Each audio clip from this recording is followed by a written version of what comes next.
friends, welcome back. 7 நாள் 7 green chutneyல இன்னைக்கு day 7 kovakkai chutney எப்படி செய்யறதுன்னு பாப்போம். தேவையான பொருட்கள் 1 டீஸ்பூன் உளுந்து, 1/2 டீஸ்பூன் சீரகம், 1/4 டீஸ்பூன் மிளகு, 2 பல் பூண்டு, ஒரு சின்ன இன்ச் புளி, 2 வரமிளகாய், 1 பச்சை மிளகாய், ஒரு 1/4 கப் பெரிய வெங்காயம். 15 இருந்து 20 கோவக்காய், ஒரு 1/4 கப் தேங்காய், 1/4 கப் கொத்தமல்லி இலை.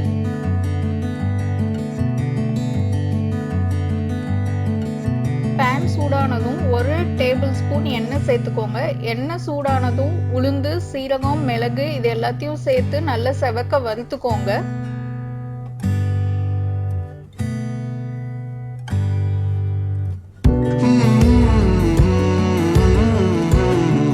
செவந்த உடனே மிளகாய், பூண்டு, புளி எல்லாத்தையும் சேர்த்து ஒரு நிமிஷம் ஃப்ரை பண்ணுங்க. இது நல்லா ஃப்ரை ஆனதுக்கு அப்புறம் பெரிய வெங்காயத்தை சேர்த்து நல்லா வதக்கணும்.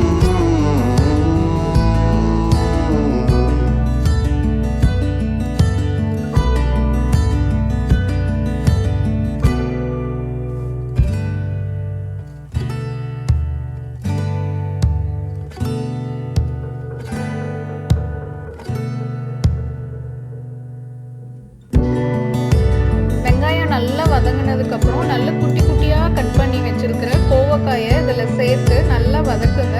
கோவக்காய் வந்து நல்லா வெந்துடணும், அதனாலதான் நான் குட்டி குட்டியா கட் பண்ணியிருக்கேன். பெருசு பெருசா கட் பண்ணீங்கன்னா வேகிறதுக்கு ரொம்ப நேரம் ஆகும்.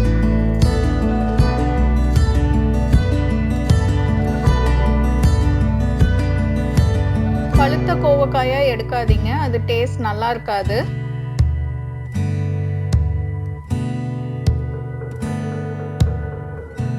இந்த கோவக்காய் வேகிறதுக்கு எப்படி இருந்தாலும் ஒரு 10 மினிட்ஸ் ஆகும்.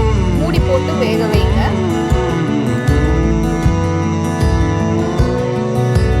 கோவக்காய் இப்போ நல்லா வெந்துருச்சு. இது கூட துருவின தேங்காயும் கொத்தமல்லி இலையும் சேர்த்து நல்லா வதக்குங்க.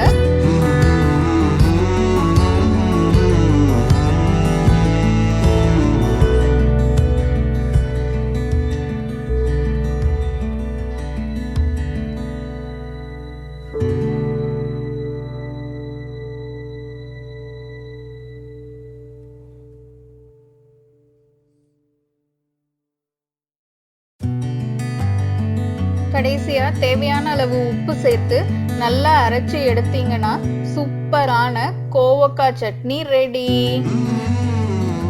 இந்த வீடியோ உங்களுக்கு பிடிச்சிருந்தா பிரியாணி சேனலை சப்ஸ்கிரைப் பண்ணுங்க, லைக் பண்ணுங்க, கமெண்ட் பண்ணுங்க, ஷேர் பண்ணுங்க.